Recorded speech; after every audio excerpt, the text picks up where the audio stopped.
So first question today is, can you provide examples of how the use of qualitative or quantitative risk management as an approach has helped organizations? And the first one's going to Ross to start.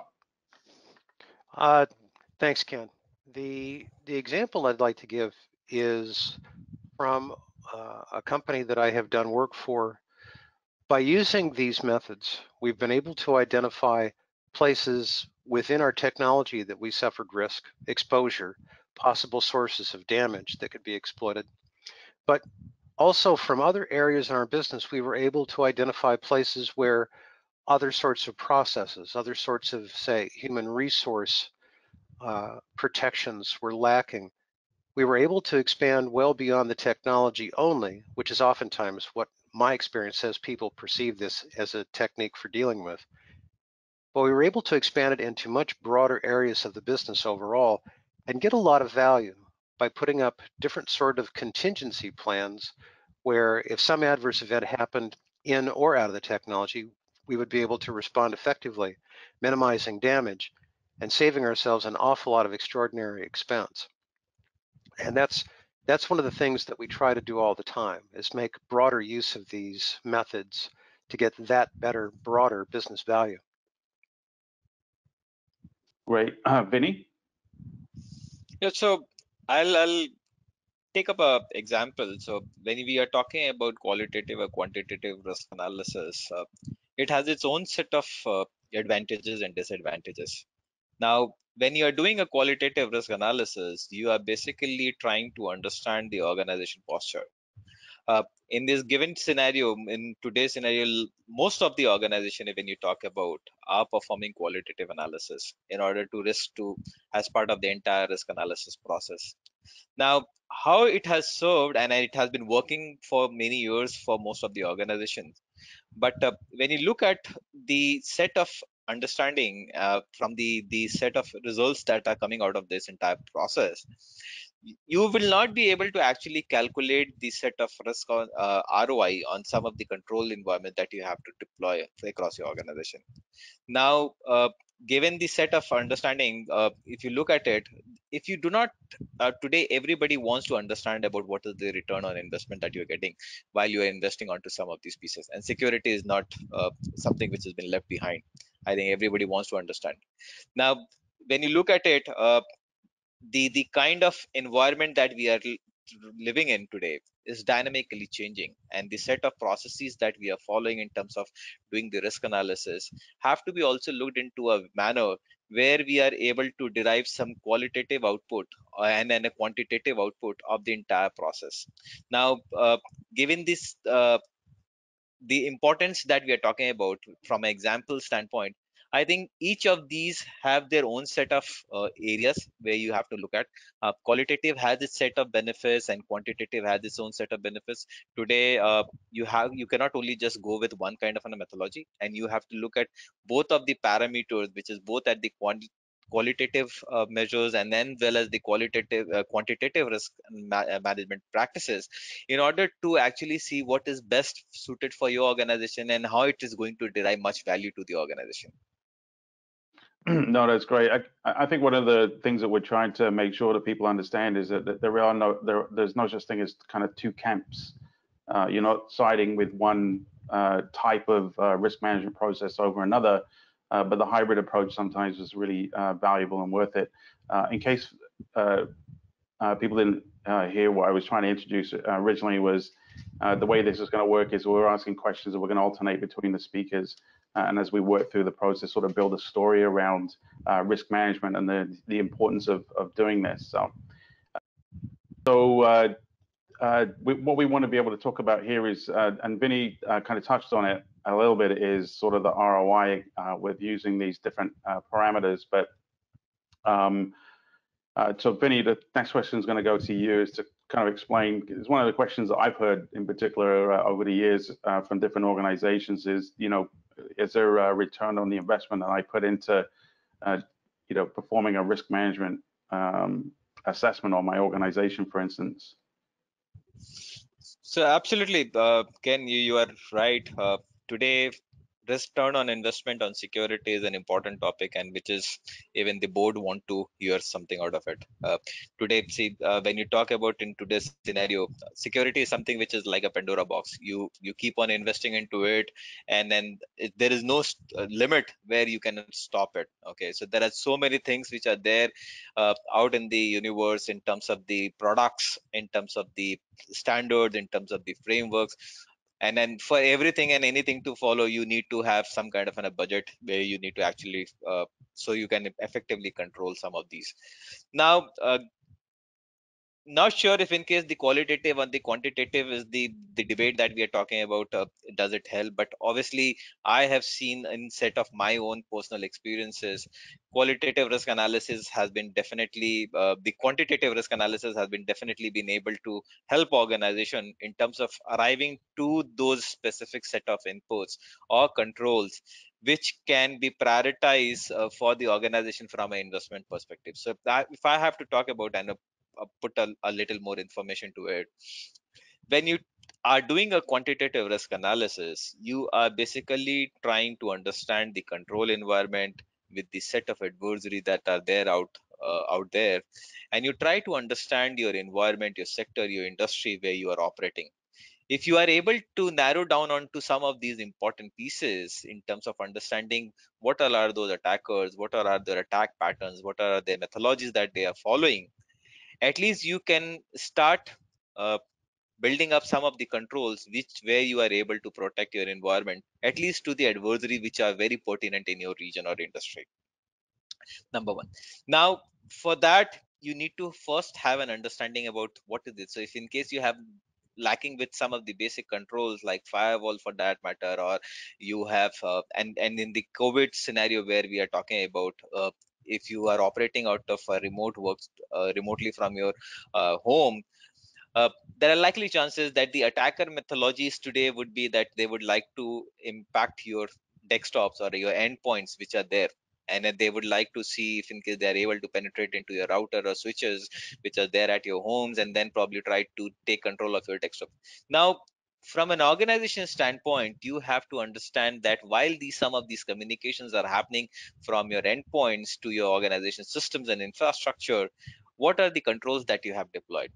uh, Now, until unless you do not understand the methodologies and the patterns that the attackers are following, it's very unlikely that you may just end up putting up some control or solution in your organization which may not be very effective.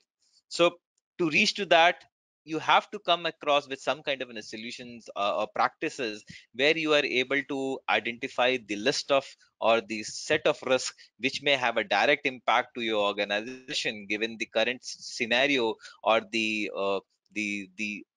adversary's attack pattern, and then based on that you are going ahead and starting to invest into the control environment for your organization. So that is what I would say. Great. Russ? I think Vineet has made some excellent points. The thing that in my experience I've run into when I'm asked the question about the return on investment or return on security investment, very much to his point, you can invest as much as you want and still not have a perfect defensible environment.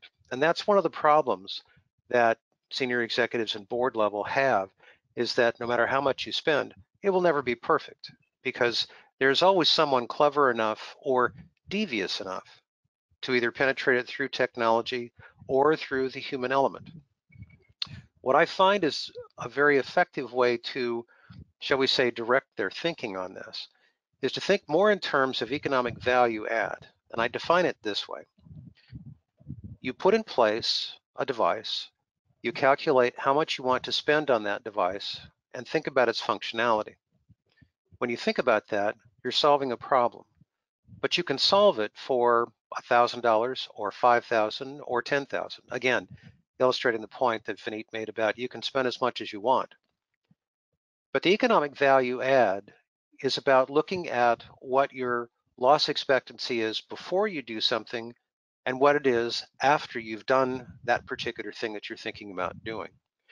And when you've reduced your risk through that particular widget that you're going to install, and you make your calculations, when you reach a point where whatever losses you might experience are within an acceptable range, they begin to see, the audience being board members and senior executives, they begin to see that now, instead of being exposed to losses or impacts that may be effectively unlimited, certainly not really well bounded, they begin to see that it's really an effective way of reducing it down to a level that the company can withstand and even plan for in a contingency plan. So it's not the classic ROI that a person looks for when they invest in a stock or a bond or a commodity of some sort.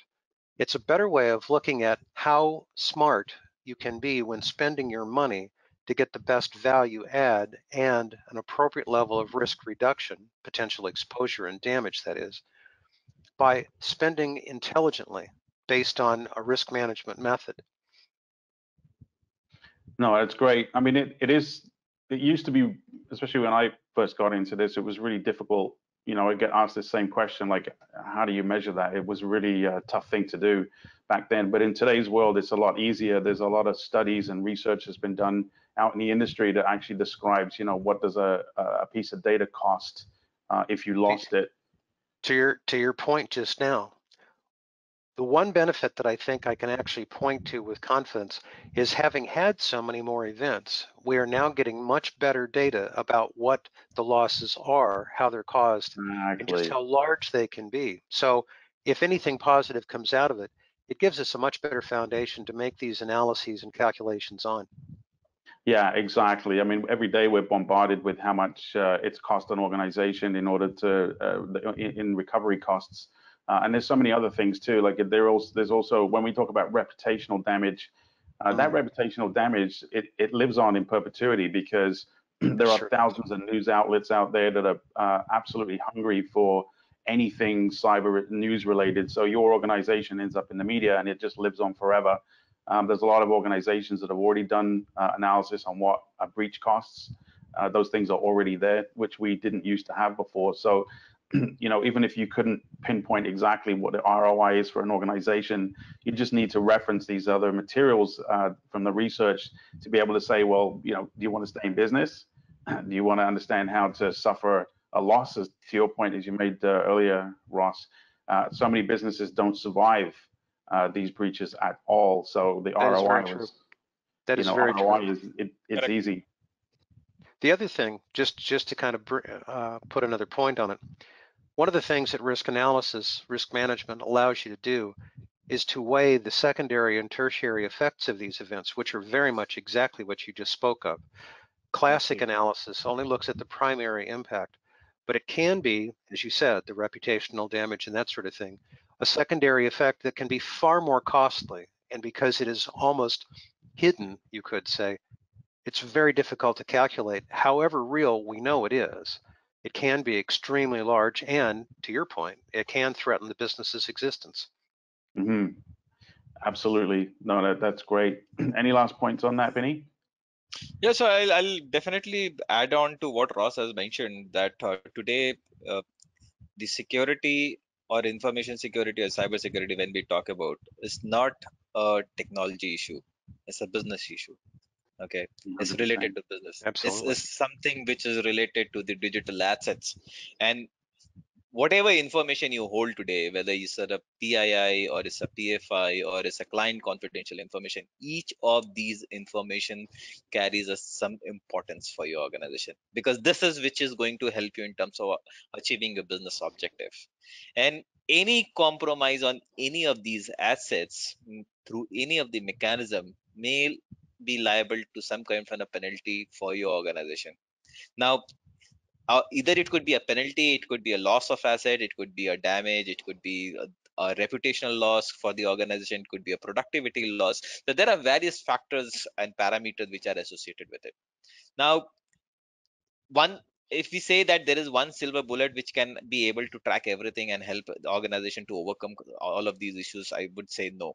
But again, it is important that you are able to understand your organization priorities, and based on the priorities you are able to actually invest into the right set of security tools, the practices, the frameworks, or the standards for that matter, so that it helps you in overcoming some of these issues and the challenges which you are seeing on a day in day out basis. Yeah, absolutely. I mean, the whole exercise here is in risk reduction. There's nobody saying that this is going away 100%, that, you know, there's some kind of silver bullet, but it really is risk reduction. And the idea is to try to make it as difficult as possible for somebody to be able to breach your organization. If you work on the principle that, you know, most criminal organizations are really looking for the path of least resistance, the more resistance you put up based on analysis like this, it's obviously going to help the organization. So. Absolutely. And to add to your point, the adversary today are not looking at what standard framework or solutions you're following. They That's right. their only objective is to find out a way in to get into your organization, I think, and then get handle of those data or exfiltrate that data so that they are able to go back to the dark web or to the under to any of where else, and they can actually start selling some of those proprietary or confidential information which can give them. Now the attack patterns, the methodologies may be evolving, and it will continue to evolve on a day in day out basis. Like Ross mentioned, talking about the artificial intelligence and machine learning or any other new technologies, the digital there is quite a digital transformation which is happening in the industry, and then in the post-COVID era, we all know how we have been able to fast pace on some of the digital transformation journey that we have seen. I think with the set of transformation that we have undertaken, I think at the same pace, the adversaries or the attackers have also undertaken some of these approaches. And then this has evolved the way they have been actually trying to get onto your set of data or information in order to exfiltrate or get in, take it away. For sure. Next question is, does using these approaches provide a competitive advantage? Well, That one goes to Ross, sorry. Okay. My experience has been this. In the early days of this, and the early days are only in the past by 20 or 30 years, people were not asking about, well, what's your cybersecurity like? Because it was a relatively new and novel thing. Today, what I find is one of the very first sets of questions following, what do you do that can help me in my business? Is now the question, all right, what is your cybersecurity and risk management like? Because a very hot topic in my experience with my clientele these days is, how secure is my supply chain? And that begs the question, well, in my supply chain, I have several members. Could any of them be a single point of failure or a high risk that will in some way transfer to me? If they're weak, am I weak as a result? And so what I've experienced is, the more secure the supply chain members are individually, the perception is that the supply chain itself becomes stronger and more secure. And so far, the evidence seems to bear that out. But it's definitely a question. And I've experienced a case where clients of mine were chosen over others because our cybersecurity was better. And that's not me taking credit. It's me recognizing a fact. It is a case of risk transferring along the lines of the parties that are signatory to contract relationships. And they understand, whether they know the risk in depth or not, they understand that the risk comes to them from that other source. And they've really begun to appreciate just how much of a business differentiator risk management, proper risk management, and the resulting security measures that member takes, how big of a difference that can make in a positive way to the overall security of the business supply chain that they're in.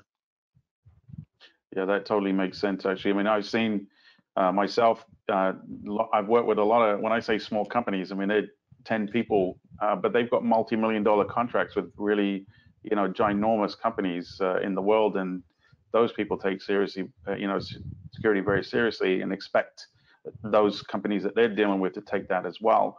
And so in their evaluation, that's one of the things that they look for is, you know, how robust is your security?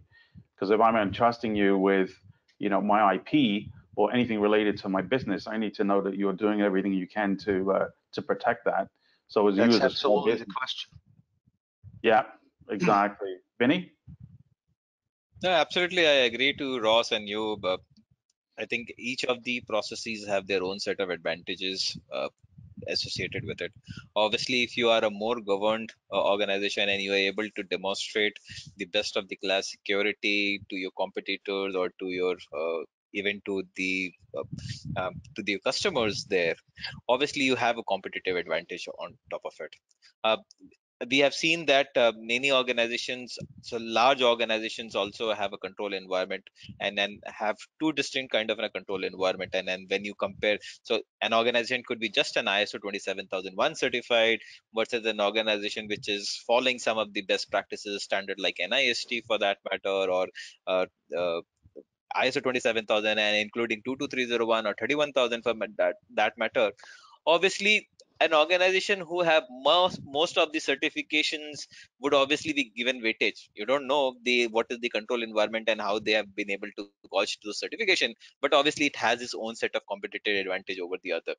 So, and when you if I had talk about it personally, if I am going and looking at getting into a contract with any of the customer today, I would obviously like to understand their security posture.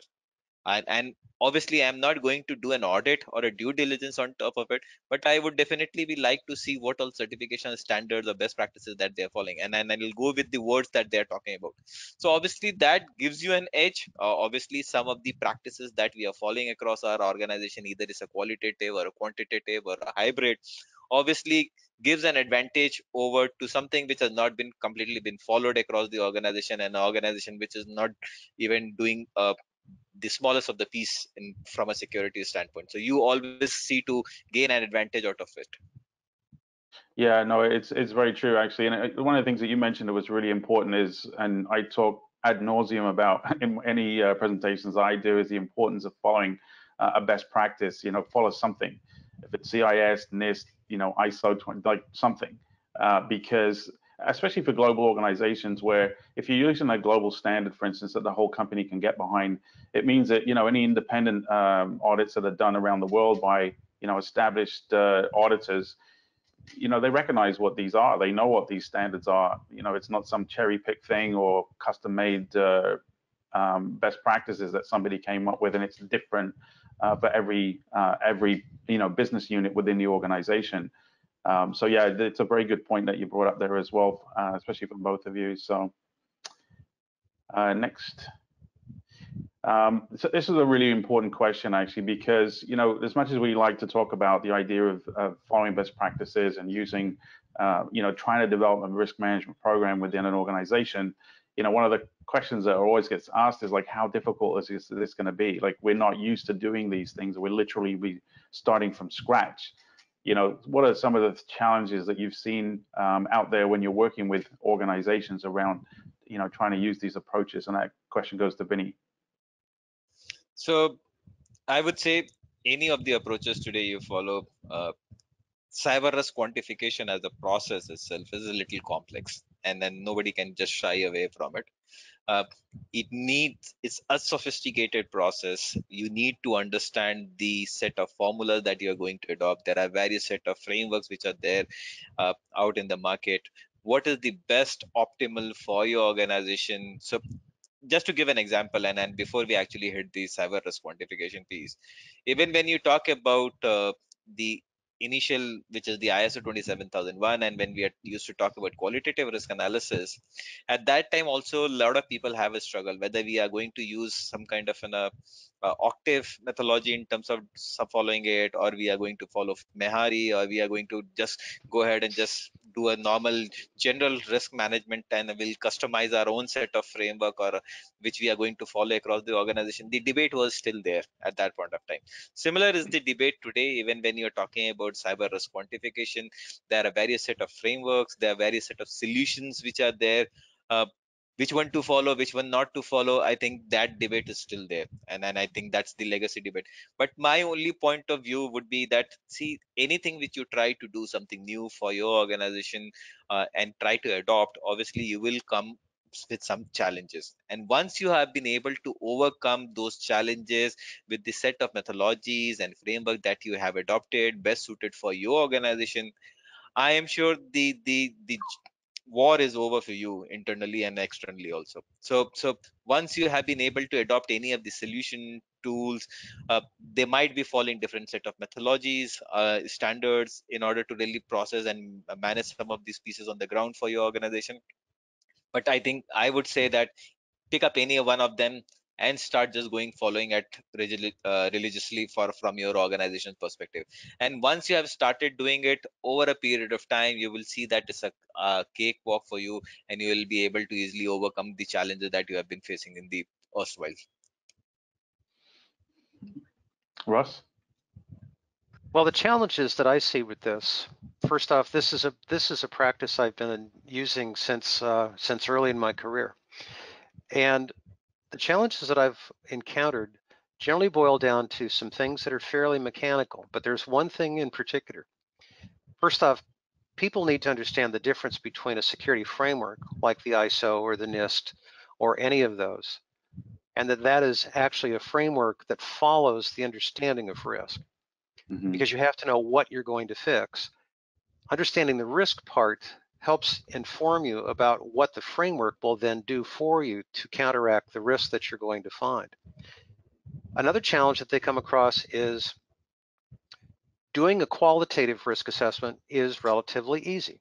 You're constructing a scenario, some kind of an event causing some kind of an impact, some kind of business loss resulting. So that's fairly easy. But the quantitative part, people tend to find very tedious. And it is because it requires so much data. Now, this serves as a challenge because risk analysis is not something you do once and then feel like you've mastered it. It is something, and this is to a point that Vineet mentioned, it is something that you have to commit to long term. And to really accrue the benefits that you can get from this, it really must be institutionalized and become part of your overall culture. Because in adopting it, you're committing to a long-term asset management, vulnerability management, whichever way you want to call it. You're committing to a long-term program of looking at risk, getting actionable intelligence as the product from it, institutionalizing the methods and the approach and the understanding so that you can get the real value long-term. Doing it once will give you a picture, but it won't give you the trend. As we've all seen, Vineet alluded to this earlier, the trend of COVID-19 has produced a landslide of attacks simply because we have a more insecure environment now with many more people working remotely than had been before. Businesses making adjustments. Those are always highly vulnerable times when you're doing changes of that magnitude.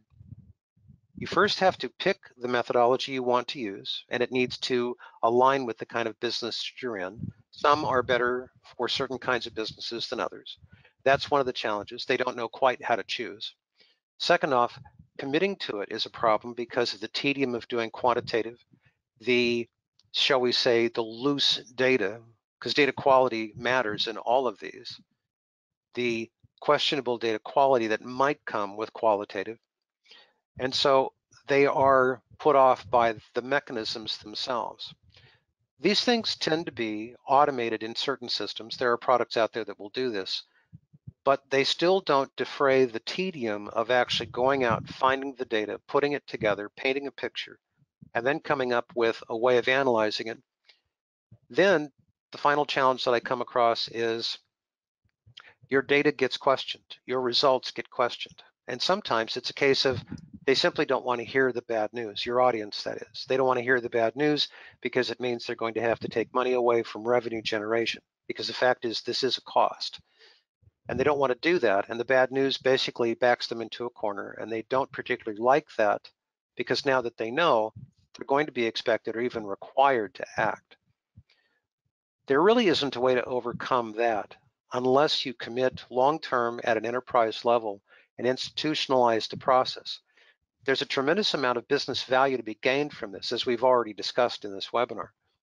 And if people can be enabled to see the value that this brings to the reputation, the quality, the safety, the security of the business as a standalone or in their supply chain, they'll begin to see that there's a real positive value to investing in making these changes and understanding them. As a manager myself, I always tell my people, I want to hear the bad news first. Good news can wait because it's good news.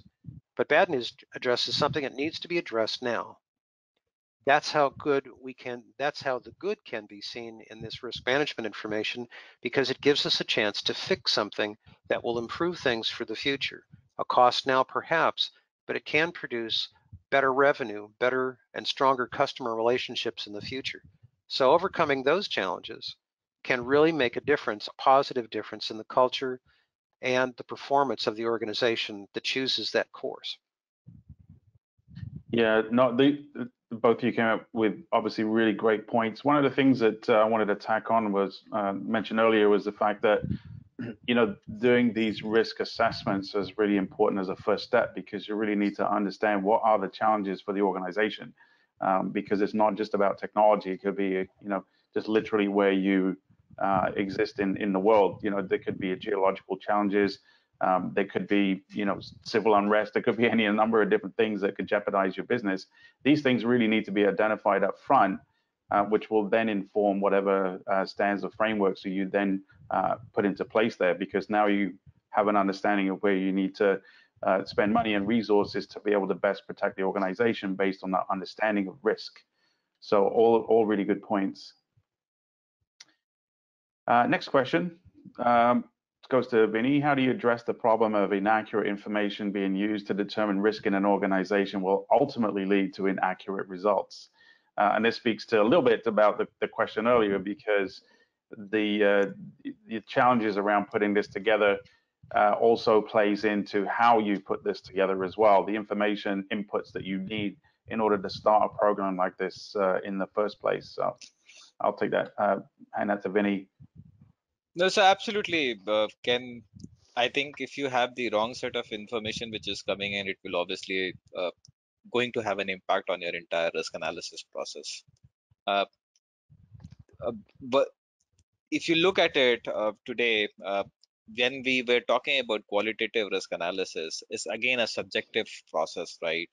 Where we used to go ahead and do interviews with the stakeholders across the organization in order to understand what is this of a risk and importance for them as an organization, and what is that a data set that carries a lot of importance.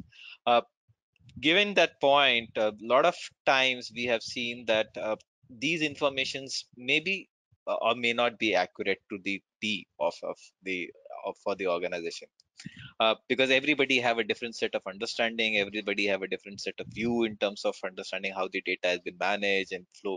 So at this point of time, it's important that you need to understand both the outside and the internal context of the organization before even you approach some of these methodologies. You need to understand what all are those assets that are getting communicated to the external world versus what is getting coming in out in your organization, what is going out of your organization. It's important to understand and drill down. So before you are actually performing any of the risk analysis, whether it's qualitative and quantitative, you need to first understand some of these pieces which are very critical. And while you are having any conversation with your stakeholders in terms of performing some of these analysis, you need to go and ask them the right set of questions in order to arrive with the right set of information, which will be going as an input parameter into your risk analysis process. Uh, why this is important today is because the dynamics have changed. The customer propositions, the way they look at security have completely changed. Today, cybersecurity is an important topic into every board members discussion. So any board meeting that happens across the organization is an important item which is getting discussed and asked. So if you are not able to identify the right set of risks for your organization at the right point of time, you will not be able to actually invest into the right set of technologies or right set of solutions or right set of frameworks. And for that, it may lead to an incorrect practice across the organization. You might be investing on a wrong set of control or a wrong set of technology without being able to actually protect your environment, and that may lead expose your entire organizational system infrastructure. So you have to understand to the T today. A CISO's job does not only remain that he is only getting analysis done and then it's over. I think it's important for him to be as a business leader, as a security function within the organization, to understand what are those data the information set are being collected? Is your team rightly performing the right set of activities? Are there the right set of information that are collected from the systems in order to calculate the risk? Either you are taking the right set of input from the external environment in order to calculate. So all of these parameters today have to be looked into, including your suppliers and the third parties, what Ross mentioned in his previous discussion. It's important that you gather all of these inputs appropriately in order to ensure that you have the accurate results coming out of your entire process. Absolutely. Russ? I think that this points back to that question, to that point we were all making, and that risk analysis, risk assessment process is very much a business problem. The question as it's being asked is the same as you encounter in any business process where you're looking to come up with a solution to a particular set of conditions. Data quality, data accuracy, data verification, data reliability, all of those have to be addressed. In my experience using risk analysis as a method of managing the cybersecurity approach over the years, data quality, data accuracy, and in fact, what data are you using were always questions I would get. So I learned very quickly that having the right data from a valid source and verifying that the data is in fact the kind of data that I need to represent the problem I'm trying to model, directed towards coming up with a solution. This is the same problem we face in every business question. Where did you get your data? What does it mean? How is it interpreted? Is it coming from a valid, reliable source? Because using the point to shoot down a risk analysis, as I mentioned before, because it's bad news and we don't want any of that. This is one of the easiest legs of this particular tripod stool to shoot out because they question your data. If they really don't want to hear it, there's really not much you can do about it. But you have to find out where you can get the right data, which means you have to be able to construct your problem properly. Then you go out and find the right data. You take nothing for granted. You validate the data source so that it's coming from the right kind of source that people already have recognition and hopefully some trust in. But then you have to be very realistic in what you're putting together, because the risk analyst is always tempted to skew the data in some way to make whatever case he wants. And what he has to do, sadly sometimes, is he has to let the data and the results speak for themselves. Sometimes what he thinks is a problem, the data shows is really not the problem he thinks it is. Other times it's far worse than he thinks it is. So accurate data, reliable, validated data is always the problem faced. And it is one of the great weaknesses in the way some people perform the risk analysis process. And in order for this to become a reliable, trustworthy, actionable intelligence producing process that becomes institutionalized, it's really one of the very first problems you have to overcome. And it's a mandatory problem to resolve. Yeah, absolutely. And I think one of the things that it points to as well that was mentioned earlier was the fact that, it's not a one and done. You don't just do this the one time and then you're good to go after that. Even if, your initial attempt at this doesn't include all of the relevant information that you need to put in to make the risk analysis valuable. I think just going through the process and learning about this and becoming educated about the way this works will help inform what you need to also be putting in there, because understanding what elements you need to put into an organization it's not easy for an organization up front to understand what these things are. I mean, they can include, there's two principles within the company or two stakeholders are absolutely vital for the longevity for this company. What happens if they disappear somehow? How's that going to affect the company? I'd like to add one final point on this particular thing, which was prompted by something you just said. Most people look at this, and this is business executives and senior management and board members. They look at this as one of two things. They look at it as either an exercise, meaning that it's a one and done in their minds. The way it should be looked at is a process. When you look at things in the form of a process, it is a progressively improving thing. Cybersecurity today looks at things as a repetitive remediation problem. It's like fixing the same problem the same way each and every time it comes up and never improving things. One of the real benefits, and this is part of the sales job, to be frank, that we have to make with this kind of an exercise. Yep. It's going to be a progressive sequence of executions, and as with all processes, the data quality will improve as we learn and perform, and our results will improve as a consequence, which gives more weight, more emphasis on institutionalizing the process and making it simply a way of doing business and part of your culture. 100%. Next question is going to go to Ross. Your risk analysis results are frequently challenged regarding its realism. It's something that we touched on a little bit earlier about priorities and what your interpretation of an impact depiction would be. How do you address these challenges to ensure the message is actually heard and accepted? This is going to go to Ross. Let's go back to what we just finished with. The data quality, where it comes from, what it says. Many times, if it's an historical fact, there really is no dispute about what it is. You know, this car ran into that fire hydrant. That's kind of an obvious thing. But some of this data is not quite so obvious. And what people are looking for is a cause and effect relationship. And sometimes it's very obvious, and sometimes it's quite subtle. They always challenge, I shouldn't say always, I should say often challenge the realism. And that's where the risk analyst really needs to be sure that they're treating the data objectively, that perhaps multiple opinions from subject matter experts within their own enterprise, their opinions might be valuable. The realism has to reflect data quality. It has to reflect real things. Sometimes that makes your case very strongly, and sometimes it sort of weakens it because the evidence doesn't really substantiate what you may be claiming. This is a case of trying to sell people on the idea that the analysis shows that this is going to happen if this incipient event occurs. Sometimes they don't want to make that connection. Sometimes they do. But your data has to reflect a train of logic that is basically, well, it's going to be challenged for certain, but it has to be something that at the end, all they can do is refuse to accept it rather than have a logical argument that refutes it.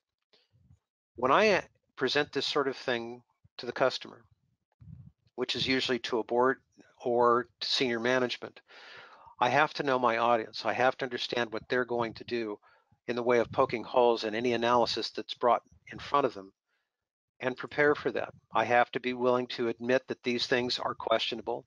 I can't say that something is certain when it's not. It may be highly indicative of something, but it may not be certain, and certainty may be what they're looking for. So I have to speak in very careful terms.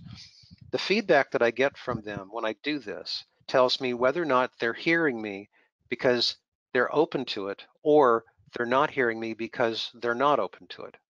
Facts can be convincing, but facts can also convince people in ways that you don't want them to, because they all have more than one side. So part of this is a bit on salesmanship, and part of it is just being a good data analyst, a good data scientist, and making the proper case and letting it speak for itself. Totally agreed. Vinny? Yep. So I'll quickly take up an example and to make it more relevant. If most of us remember in the year 2009, 2010, there was a swine flu which was been causing havoc across the globe. And then at that point of time also, we all were on our war foot, and we were taking a set of preventive actions in terms of measuring the temperature of employees before they are entering the office, and then doing all set of measures in order to protect our employees and their health at that point of time. When we look back a year back, which is in 2020, I think it is a similar kind of an environment that got created initially, and then it got a little more drastic than what we all expected. But again, if I have to go back compared to the scenario in 2009 versus what has happened last year, and then if we have to relate, the important question is, have we all learned a lesson out of 2009 incident that happened? And then and did we prepare ourselves to be coming across with a similar kind of, or maybe or even more a more even a harder magnitude of something which has happened to us from a COVID perspective? But all of us have put it into the back burner, and we thought that nothing of that sort could ever happen. That is where your risk analysis have actually failed. If you have to look at it, most of the organization, in fact, it has happened, and then they all took some kind of countermeasures in terms of protecting against that, but it prioritized got uh, negligent because of the fact that it has not happened for over 10 years, and we never thought that something of that could even come across. And immediately once we were stuck with this COVID scenario, everybody of us have to again go back to the same set of shoes, look into what was been done, and then we started putting in across measures in order to protect the safety of our employees. uh, So I think some of these pieces have to be looked in and thought through right from the beginning. An incident, if in case it has happened, does not mean that it cannot occur. And what has you done enough in order to ensure that you have the most of the corrective measures in the place in order to overcome some of these challenges? I think we largely forget to look into some of these pieces, the dated information, and when we move forward. I think that is where the organizations have to now really think through. uh, it had the COVID as an incident itself, or a event, or whatever you call it, or with the kind of pandemic it has caused havoc which has created across the globe. You need to learn lessons out of it. It's one of the incident which has happened, and there could be something more a bigger magnitude that could happen. I wish it never happens, and that is what. But while you are preparing yourself, you have to prepare your organization from that perspective, where something more dangerous magnitude could happen. And I think that is where you have to make your business leader understand that today it is one of the scenarios. There could be something which could happen even more bigger in terms of the magnitude, and we need to build up our infrastructure. We need to scale up our environment.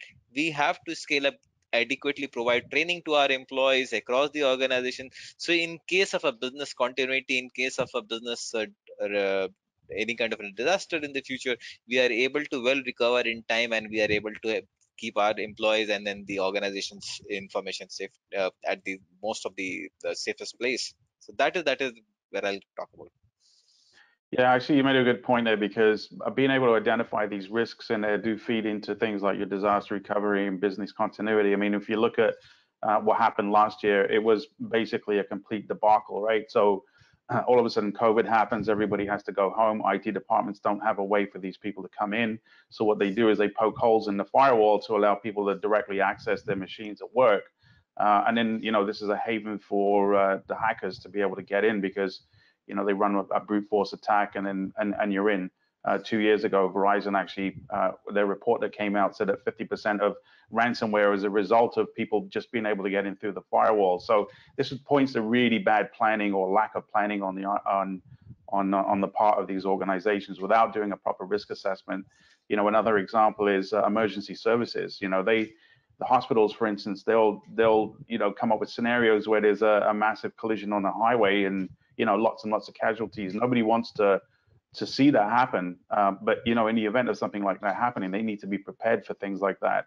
And so they work through these scenarios on a consistent basis to make sure that they're constantly ready. They have drills in place, procedures in place, and everybody knows what their role in that scenario is. It's really that sort of overarching message is really what we're trying to get across to these organizations is you got to try to elaborate on, think imaginatively of the things that could potentially affect your business and put that in and feed that in as part of that information. Like we talked about in the original one is, sort of bad data in, bad data out.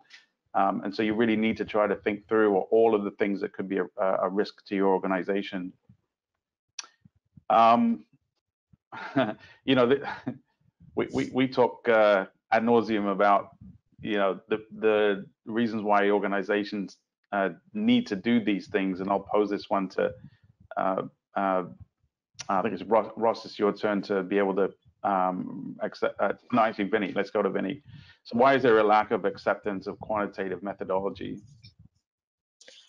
I think we have answered that in the past during one of the question, but again we'll go back. I think it's a complex process, and then people see it as a very complex and tedious process. What Ross has already mentioned. I think we have to overcome that mindset. Nothing is tedious, nothing is complex. It's just to adopt the practices, and once you are able to adopt the practice and bring it as a regime across your organization from a ongoing basis, obviously some of these pieces are going to be a cakewalk for you in the near future.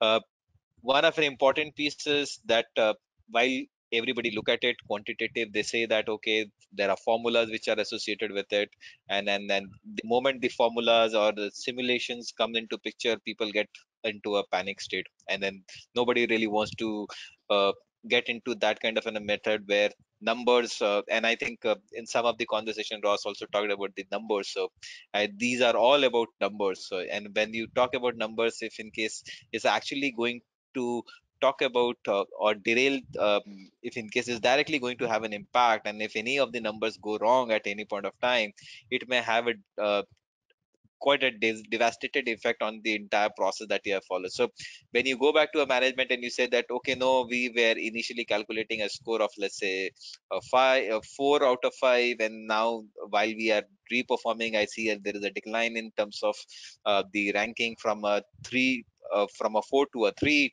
over the where it should have been the other way around, where it should have progressed.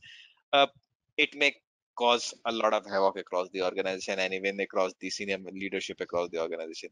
So I think people are afraid of actually playing with numbers. But my feeling is that this is the most optimal hybrid approach. Adding a qualitative plus a quantitative is going to be very beneficial from your organization from a long-term perspective. Thank you, Russ.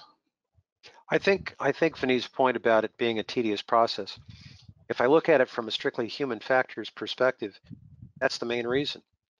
But there's a deeper reason, and that is by using more data, you provide your opponents with many more targets that they're going to use to poke holes in your analysis. Where did you get that data? How do you know it's any good?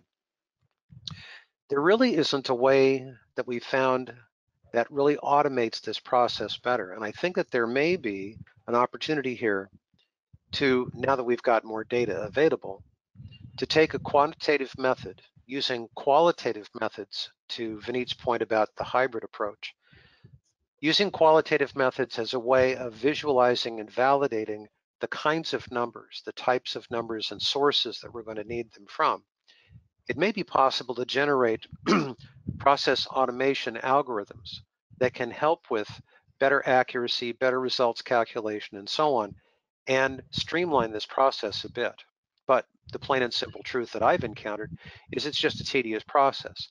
A lot of data, a lot of potential holes, a lot of questions about validity, and so on. It really makes it a very unattractive thing. The other part of it is numbers lie. And I'm afraid that we have to recognize that that's one of the arguments that's thrown against us when it comes to quantitative analysis. Numbers can be used to express anything you want them to. And it breeds a sort of mistrust, not because our analyses have not been proper, but because numbers generally are thought to lie any way that the speaker, that the analyst wants them to do so. And that, again, raises the question of data quality, sources, etc.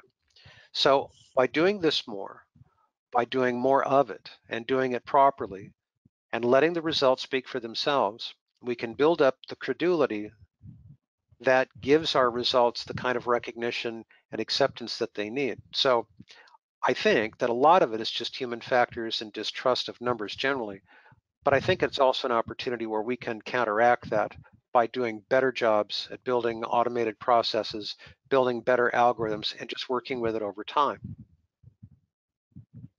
It's great. I think one of the things to take into consideration as well is that, obviously the larger the organization that you're working with, the more complex the approach is going to be, because there's so many more areas of risk. But for small, small to semi-medium sized organizations, this doesn't have to be a science project. It could literally be a few columns in a spreadsheet as an initial go around that you can actually do yourself. And, as you learn this methodology, you can expand on it, but you need to start somewhere.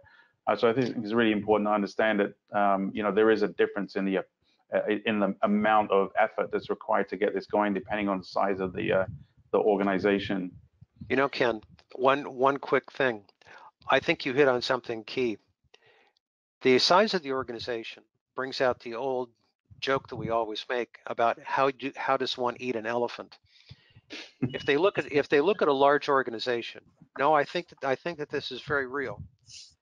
Looking at a large organization, the person who's tasked with doing this automatically sees it as that elephant. And they really don't know where to start because the very size and scope of the problem is intimidating. And to the point you were Right. just making, breaking it down into more, well, bite-sized pieces is a way to get the process started, not to do it all for a 10,000 member organization, but to literally eat this elephant a bite at a time. Do modular type, bring the results together, not to form a complete picture of the enterprise, that would probably be a practical impossibility, but you have to do it in a bite-sized, manageable piece. So I think your point is very well taken about how the size and scope of the problem could itself be, uh, shall we say, an antagonist to us getting this Hmm. process adopted. Yeah, absolutely. That's one of the things that I learned to understand about organizations as well is that you, you mentioned before about having to sell. We pretty much have to sell everything that we're doing to some degree on there. So trying to sell, the idea of trying to eat this elephant all in one go is just not going to get the traction and build the inertia that we need to really, get an organization behind a process like this. And Mhm. so starting That's small, starting with a small group of people, and then building out from there mhm. tends to be a way that this works much better. Yeah, so, and to add to what Ken mentioned, and I think Ross made a very valid point that you cannot just go with a complete elephant in one go. You have to break it into pieces. And I think the most optimal approach is that either you take it a functional view or a unit-wise view of your organization. Maybe if in case you have 20 offices across the globe, you can either split it into a region based, or you can take up let's say a functional kind of a view, whether you are only talking about the sales organization or a manufacturing organization, based on the priorities and the data set you foresee for your organization, which is of more critical importance. And based on that, you can actually start thinking through as to which of the areas, whether it's a functional view or whether it's a organizational view, which you are going to take in order to actually approach some of these processes. Yeah, absolutely agreed. I know from my own personal experience, um, starting off with a small group of people and really perfecting the process, what tends to happen is you then get other groups that start poking their heads in and going, "Hey, what are you guys doing? That looks really interesting. Can we get involved?" And so, being able to work it in that way, as opposed to trying, because otherwise you're trying to sell the process to an entire organization, and it's just not going to happen. And I think for your own, benefit and success, it's much easier to start in a very small way and then move yourself out. Um, I think we could probably answer this one pretty quickly because a lot of what's in this question has already been covered. But I guess if you could summarize this, I'll start with you, Ross. Well, the answer to this question is very much what you just said. It's a fairly quick one. Boards and senior leadership are always concerned about the company, the institution, but they're also concerned about their own professional and personal liability, especially board members. By using a risk analysis method, because they're doing personal risk analysis in their heads every day, can I be Mm-hmm. held responsible? Can I be held liable? And that's a fair thing for them to do because in their role, they do take on an awful lot of this.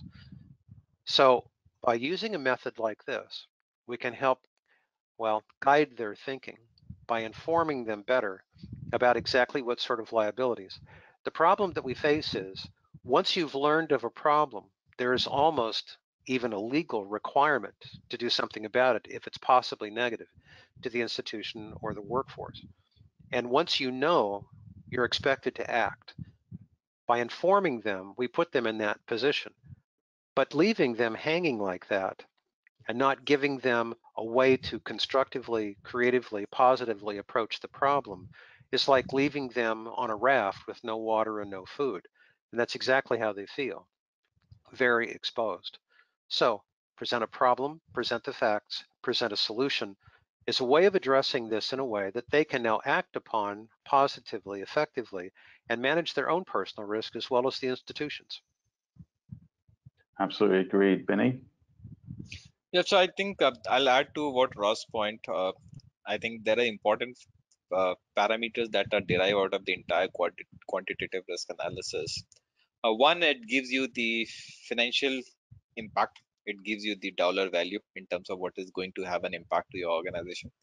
The second, it helps you in terms of understanding more from the maturity of your organization. So you can now, with the set of data and inputs that you have gathered from so many different stakeholders across the organization, both internally as well as externally, you are better able to understand the maturity of your cybersecurity posture. The board today wants to understand where do you stand as a. So let's say if in case you have derived any kind of a formula or any practice or framework, and you say that okay, out of on a scale of 1 to 10, if I am doing at 8, the board would still be convinced, and they'll ask you questions like, how can we go from an 8 to a 10? And you can, with that, you can actually go back to them and say, okay, these are the set of areas of priorities that I need to invest upon. This may reduce my financial impact from this value to this value. uh, I think they would better be able to appreciate the conversation. And as Ross pointed out, they keep on doing some kind of a risk analysis in their head. So that help them in the set of comfort. That will give them the comfort in terms of, okay, we are following the right set of processes. We know where we have to move over a period of time. And even the CISOs will be able to get articulate and looked at more from a business leader rather than just being looked at a, one of an enabler from a security standpoint.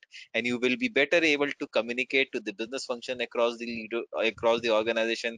You can be able to actually converse a more holistic conversation with your CRO function, with your CFO function, and you will be able to actually help them in terms of getting you the right set of resources, the budgets, and all those that is required as a support from the senior leadership. Yeah, I totally agree. I mean, one of the things that we have all seen over the years is that you go into organizations and the executives and the board members, they really don't even understand what their risks are when it comes to what they own within an organization. And of course, the bigger the organization, the more difficult it is for them to even be able to wrap their heads around what this is. And there tends to be a gap between what the business understands or needs to understand and what's happening in the IT world or in audit or in all these other places. There needs to be a way to explain to the business what that risk is, because everybody keeps saying that they're ultimately responsible, but in a lot of cases they don't really understand what they're ultimately responsible for.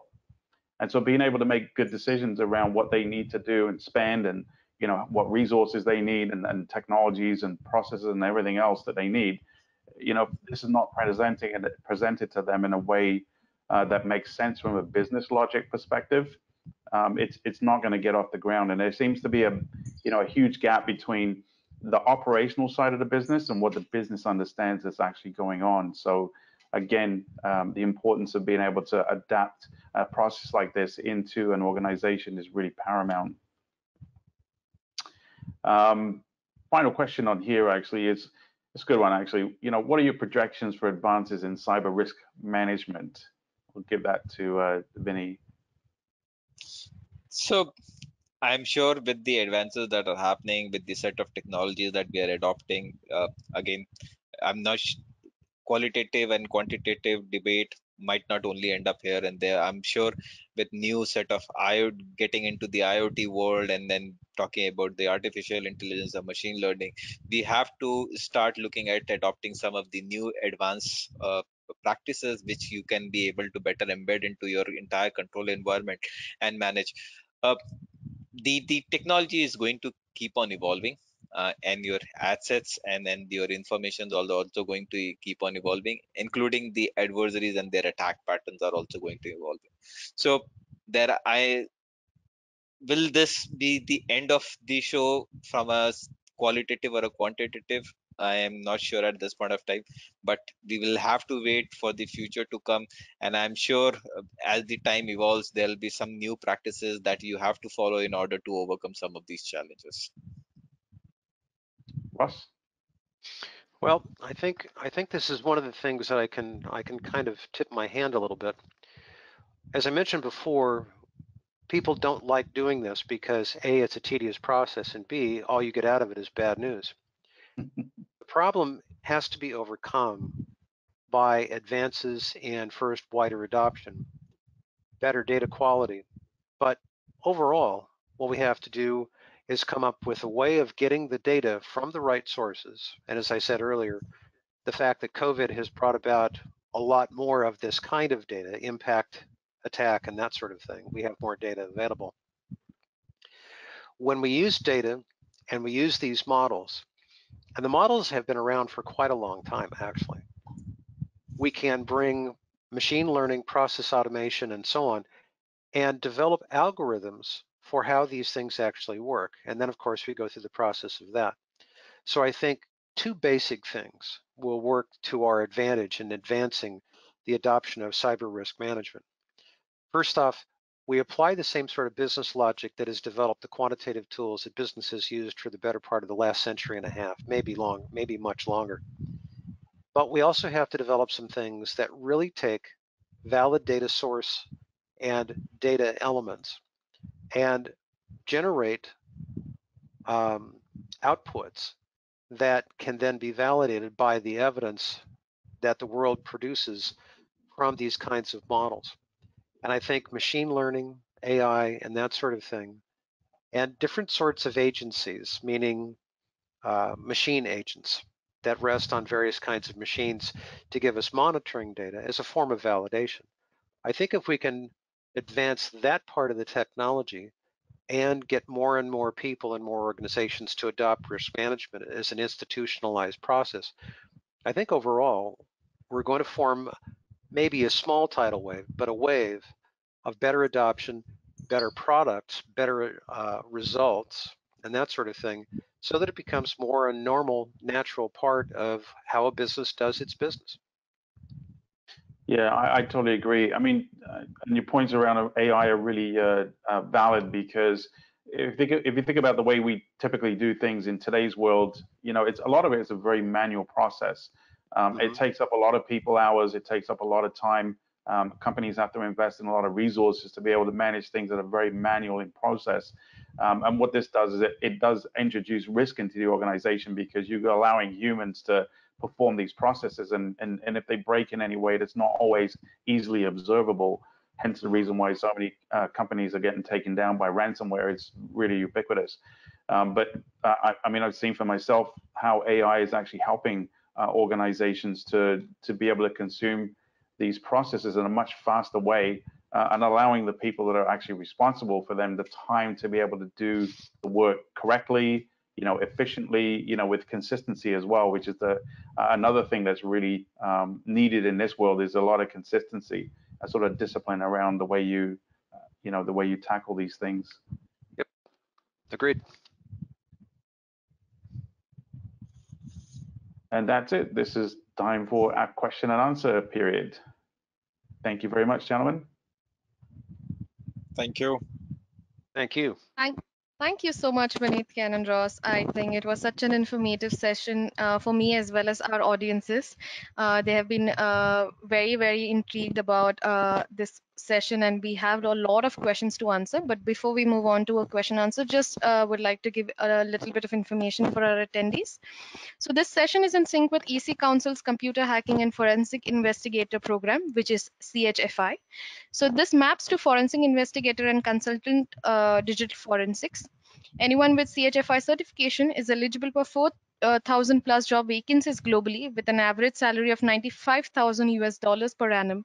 If you're interested to know more, let us know your preferred mode of training in the poll, and we will reach out to you.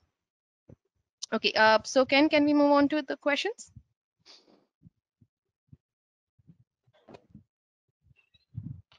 Questions from the audience? Yes. So the first question is mainly for you, Ken. What do you think is the future of cyber espionage? According to the trends, from where are the most attacks can be expected? So I love that question, actually, because these are the sorts of things that I talk about a lot in presentations. So there are known actors in the world from an espionage perspective that let's put it this way: espionage has been around forever. The only difference is nowadays is that we're able to use cyber means to be able to do what people are doing. One of the areas that we have as a real problem is, how do you actually deal with that from a legal perspective? Because it seems that, if I walk across the street and throw a hammer through the window for somebody, somebody's house, I could get arrested because it's a criminal thing. But if I hack into that person's house and steal all their stuff and be able to cover my tracks on there. It's almost an impossibility to find that person. So when it comes to espionage, really attribution is the real problem right now, because nation states, they hop from country to country to country, they cover their tracks very easily, and by the time they get to you, their last known port of entry was in some obscure country somewhere where they didn't really arrive from. The big problem that we have in the world is that there is no legal framework that's been built to deal with espionage from countries. Like, there are no punitive actions that are available to anybody from a legal perspective to be able to, penalize countries for doing these things, or for any kind of entity to do these things because of attribution.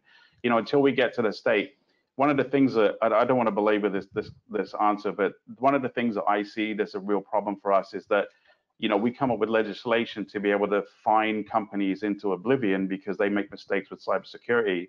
The very people that are finding those are no good at cybersecurity themselves either. But if you think about it from the larger perspective, because there is no legal framework in place from a global perspective, where there's 100 companies that have signed on to say, in the event of this happening, this is what we're going to do as a punitive action to an organization. Every organization is left to have to deal with this on their own. And so, it's on my own. I'm not speaking for the panel here at all. The idea of just finding companies into oblivion just because they made a mistake just seems to be a very unfair way of doing these things, because every company is just basically left on their own to deal with these things without any kind of support from the governments of their respective countries. So until that changes, we're just going to be living with things the way they are.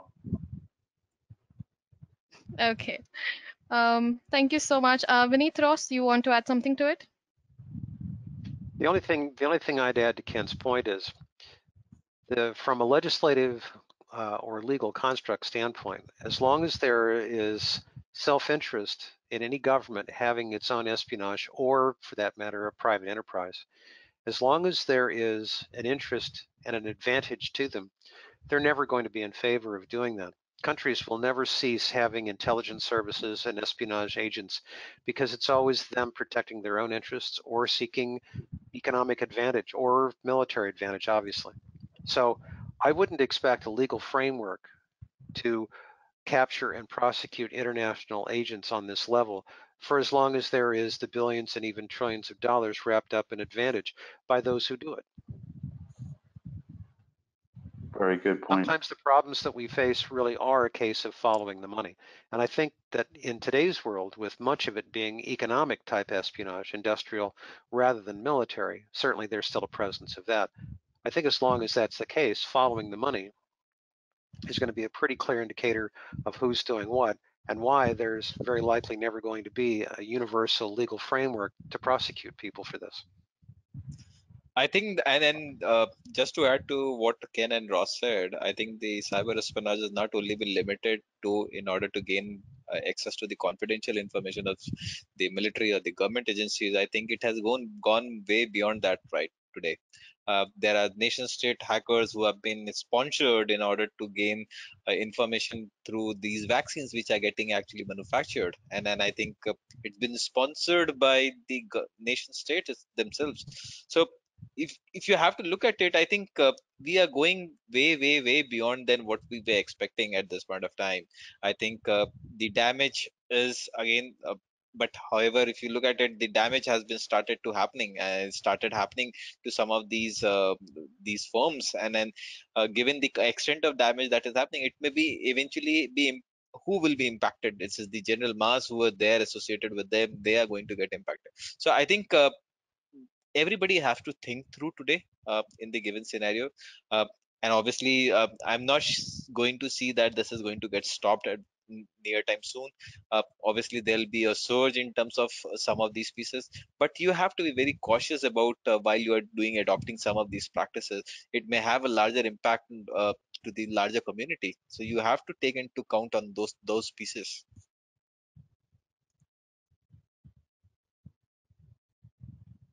Thank you so much. So we'll just take one last question because I think we'll go overboard otherwise. So how do you analyze risk where the stakeholders are not willing to divulge system information? They probably only comply when a monitoring for compliance is going on, but disable security rules in your absence. That's a wider practice which has been adopted at most of the places. That is what I would say. I think again, it's more on the culture. I think organization cannot just do adopt some of these best practices just in order to be compliant to the monitoring authorities or the regulatory authorities who are visiting them. And I think it is it this all of these best practices, the standards, frameworks, these regulations which have been defined and designed by the regulators for the organizations to follow, it is in the interest of the organization itself. Now, how much you adopt as a practice as a in your day in day out business is something which the organization, but if in case you're not following, obviously the who is going to get impacted eventually, it is you who's going to get impacted. So you have to be very cautious of some of these pieces. You have to look into some of these pieces while you are adopting this practice, just not for the sake of following it, but rather it is something which you should adopt religiously as part of the culture. I'll give you a very practical example. I've seen certain organizations which are there, and how they operate is while they are deploying DLP on agents on their users' laptop, they do it only for those certain set of users whom the organizations see are handling sensitive information, and they forget to leave out some of the individuals who not are not into that critical role, but are part of the organization. Now, any user, if he is aware that I have a DLP agent which is installed in my system, I would be happy to send out that communication to an individual who does not have a DLP agent and is easily can be tracked today. We know we can see icons on my desktop laptops, and it is can be easily identified whether it's a DLP agent which is sitting on my laptop or not. Or even if I'm trying to send out one communication, if I'm getting blocked, I know that my system is have a DLP agent where I'm getting tracked and I'm monitored. So again, coming to the same point, it is the culture which you have to build across the organization. And as we all talk about, information security or cyber security is not the responsibility of one individual, it is the responsibility of everyone across the organization. And in when I say everyone, I think it is the senior leadership, it is the individuals who are working in the organization, it is everyone's responsibility. You cannot have such kind of a control where you are trying to distinguish between a set of users across the organization, however the impact may be the same. Russ? I think to the question that you posed, what do you do trying to do a risk analysis if you can't get access to data that someone has but won't release? This is a problem that I've faced in all the years I've been doing this, because there's always some kind of data that you won't be able to get a hold of. Sometimes the problem in getting a hold of the data is to release it says something about how weak your program is. If it has a compliance component, you could actually be admitting to your regulatory agency that you've given us the rules, but we're not following them. You know, it says all kinds of negative things about the organization, but it's more complex than that, because we're required to do something, the risk analysis. We're required to have the data, which is in the possession of someone who won't release it for the reasons I've just given, that and some others. And what it does to the analysis is it basically puts you in the position of saying, here is my analysis, and it is accurate, subject to a 50% wiggle factor or error factor, because I don't have these. You're forced then to go on to using assumptions, any one of which, and this may be part of what your audience may seek to do, any one of which could be used to shoot down the analysis and say, well, you can't possibly know that. The problem is, in admitting this stuff, there may be legal or regulatory consequences, because the data that you would have can be used against the organization to find it out of compliance and then fine it in some way, as well as potential stakeholder liability, personal liability.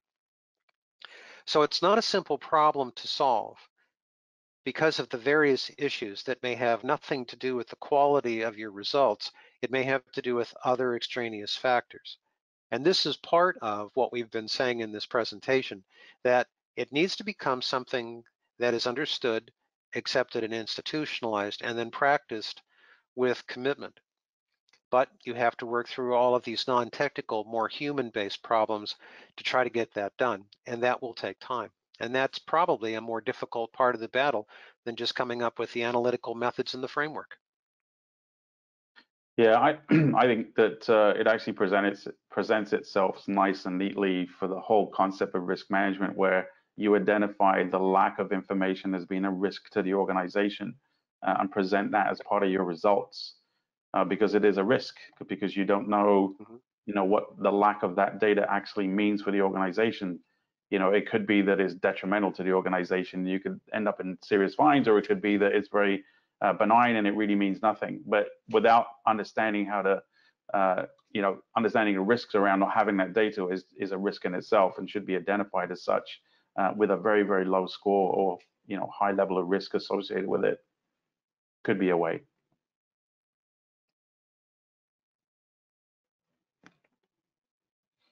Ken, any last thoughts? No, any more questions or? I think we are overboard with the time, so no last questions. So if there are any relevant questions, we'll pass on to the panelists. They will surely get in touch with you. So thank you so much, Ken, Ross, and Vineet. It was such a pleasure having you. Such stalwarts coming on our platform is something that we always cherish. And your information, especially Ross and Vineet, thank you so much. It was such a pleasure. But Ken, thank you for being the showrunner. Thank you for being the moderator. You did an amazing job. Thank you for our audiences for being part of this. Have a good day. Bye-bye. Thank you so Bye-bye. much. Bye-bye. Thank you. Bye-bye.